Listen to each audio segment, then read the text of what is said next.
Hello, Dungeoneers. It's been a while. Let's go.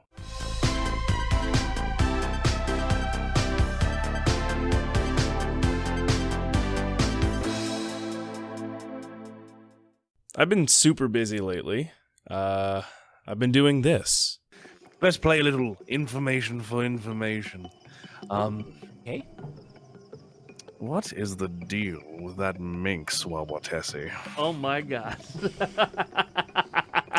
I've been actually DMing on Dungeons, Dragons, and Dice, and it is honestly surreal to see so many people enjoying this and me being able to develop my homebrew world as Los. So if you want to tune in live, take a look at the links below. We stream every other Sunday on Twitch at 2 p.m. Eastern Standard Time.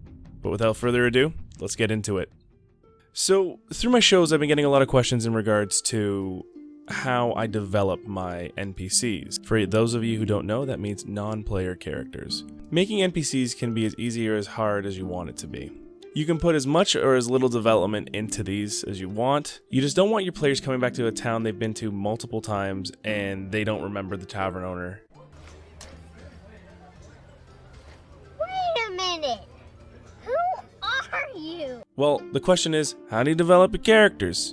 It's easy. I break it down into 4 parts for character creation. For the first part, you want some basic information. The name, the age, the race, and the class. Age and class are great outliers on how to present an NPC. They're going to really form how the characters are built. For instance, a younger NPC might be a little more naive, while an older one would be more wiser. And that would also be relative to the races. You wouldn't have an elf who is hundreds of years old not know anything, I'd hope.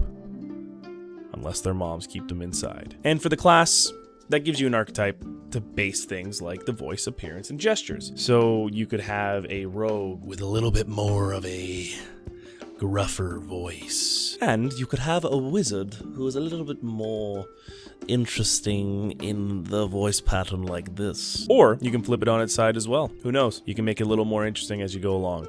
Personally though, I like using classes to build the archetype of the character so I know how they will act in certain situations. Next, I create a goal for my NPC. Now, what is a goal? It could be something as small as getting food, or something as grand as becoming one of the gods. This is a place to really flesh out ideas of how the NPC interacts with the world around them. You don't want to have a blacksmith that didn't know why they got into blacksmith in the beginning. I have no idea what I'm doing, but I know I'm doing it really, really well.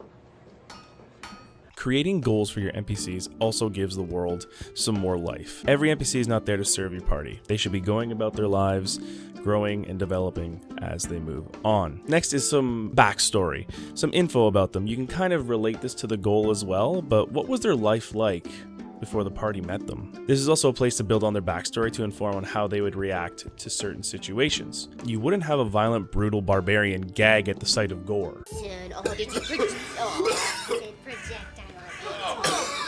I mean, honestly, that'd be a funny plot point, but there has to be a history of the barbarian being like that in the past. And tips for storyline NPCs. Don't spring backstory NPCs on players without giving them some information that they would already know. Why? Well, how come their grandma that they've known their whole lives just randomly showed up in this town and they don't remember what they look like, or what they sound like, or what they did in their past life? You don't want to surprise them.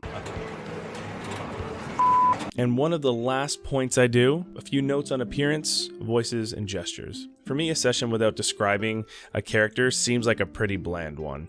I like to describe attributes of a character or an NPC to help form something in the player's mind, or else it would be difficult for the players to imagine who they're talking to. Adding in gestures. If someone's more rigid or more aloof, this will help the players get an idea of the NPC's intentions and might persuade them to act a different way. And of course, voices. Yeah! I know this isn't for everyone. Personally, I love doing them. My name is Slig. Sorry, pardon? Slig. Sling. Oh, Slig. Slig. Oh, Slig. I'm sorry. I'm just so excited with your shop. It's so nice. It's so good. Oh, thank you. As you can see. For me, it's just the final step in developing a believable character. Also, it's just funny to do silly voices in front of friends. And for that dreaded who's that question, have a list of different NPC names by race, gender, if they have one, to pull from. Have a quick list of goals, and mark them down as you use them.